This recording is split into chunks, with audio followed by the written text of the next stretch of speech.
Hello everyone. So I have drawn some pictures here.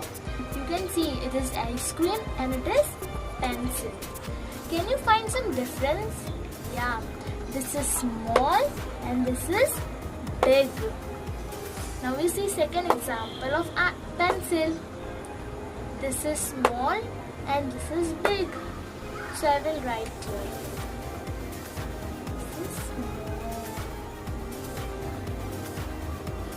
and this is big.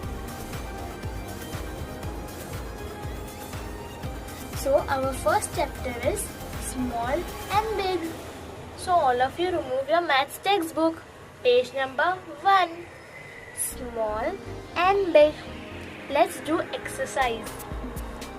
Color the box below the smaller clock. What do you mean by this? हमको colour करना है जो घड़ी छोटी है.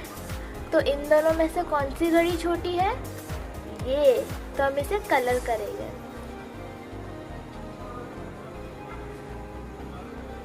तो हमने इसे कलर कर लिया.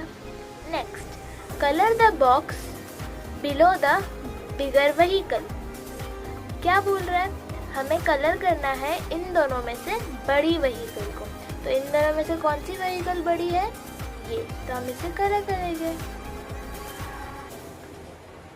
Next, colour the box below the smaller vessel. इन दोनों में से कौन सा छोटा वेसल है? उसे हम कलर करेंगे. Colour the box below the bigger ball. इन दोनों में से कौन सा बॉल छोटा है? बड़ा है. उसे हम कलर करेंगे. I hope you understood this chapter. Thank you so much for watching this video.